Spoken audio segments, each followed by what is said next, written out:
Smoke and Pellets Barbecue, how are you? Today I am doing a boneless pork shoulder on my Traeger pellet smoker, but what I'm doing today is I'm actually going to do it as a bit of a hot and fast, because I don't have a lot of time today. I've got to go out this afternoon. Normally I'd cook my pork shoulder at about 107 degrees Celsius or 225 Fahrenheit, and it takes about anywhere between 8 to 10 hours to cook this something this size. And I normally hits the stall after about anywhere between 3 to 5 hours. I actually like to pull mine off a little bit before the stall finishes and wrap it then and put it back in. I just find the meat's a little bit more moist and tender at the end and pulls a little bit better. Everybody has their own theory on how they do it. But my theory is I'm going to cook this about 176, I think the setting is on the smoker, which is about 350 Fahrenheit. My theory is that I will get it to cook faster. I will still watch for the stall and pull it out as it reaches those temperatures around that stall. So around, I'm not sure exactly what the Fahrenheit, but I normally pull it at about 60 degrees Celsius. A lot of the things you say, people pull it around 75. As I say, I like to pull mine a bit earlier, but anyway.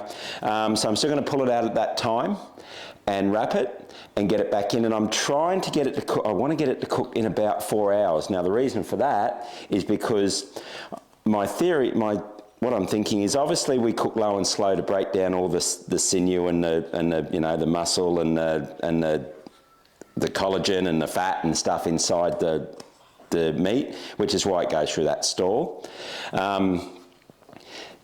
Hard and fast, like 180 degrees is what we cook a baked dinner, and I mean we don't get it to that 100 degrees Celsius that we get it to, which is the next step that I want to do.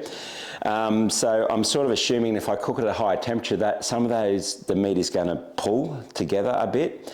So I really want it to rest for a good 2 hours, which is why I want it to cook in about 4 hours, because as I keep saying, I haven't got a lot of time today. So my theory is that I'm going to cook this hopefully in 4 to 5 hours, let it rest for a couple of hours, and we'll see how it goes. Hope that all made sense.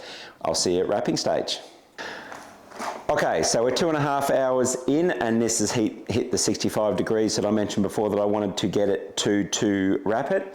I've been spritzing with some apple cider vinegar and water, so I've put some of that in the bottom of the tray here. I'll wrap it off camera because it's really, really noisy. So already the differences I can see between the low and slow. I did mention before, below in this video you'll see a link to my other low and slow video if you want to have a look at that. But I can see a little bit more bark on it than I normally have when I wrap. It's still some moisture. There's even some bit of moisture sitting there. It's obviously not nearly ready to pull yet, but it's definitely quicker than what it was at the low and slow. That takes between 4 and 5 hours. I'm 2 and a bit hours in.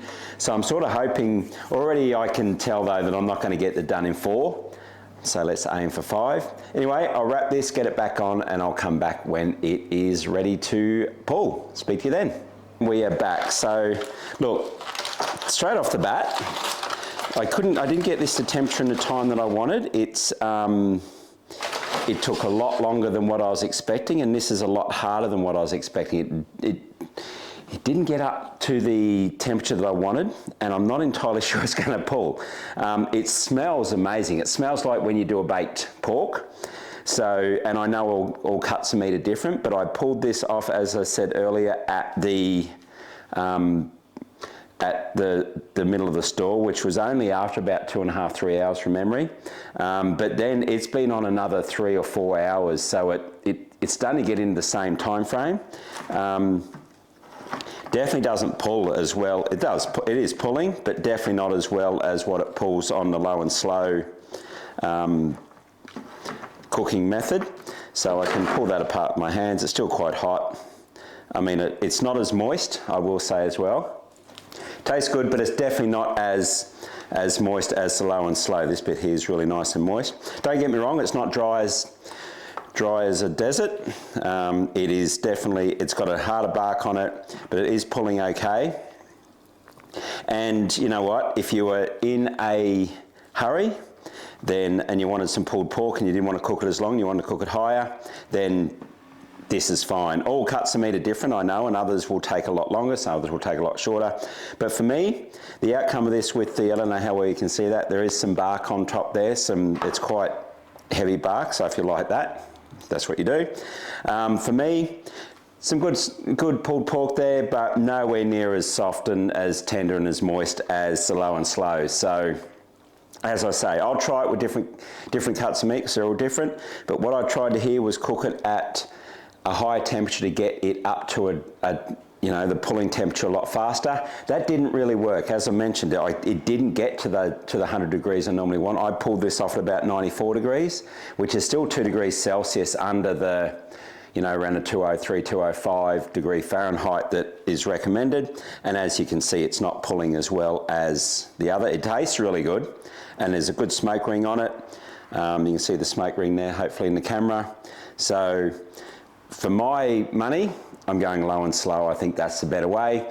But if you want to cook something a bit faster, as I mentioned, you can't really go wrong with this. It's still pulled pork, it still tastes all right, it still tastes good actually, you've got the smoky flavour, all that stuff. But low and slow I think is the way to go. Let me know below, do you cook yours faster and get it to get it a lot more moist and tender? Then let me know how you do it below. I might try it again another time with a slightly lower high temperature if that makes sense. Yeah, let me know. Anyway, that's it guys. Thanks for watching. Please like and subscribe below. And if you're watching in YouTube, subscribe. As I said, any comments, let me know. Thanks. See ya.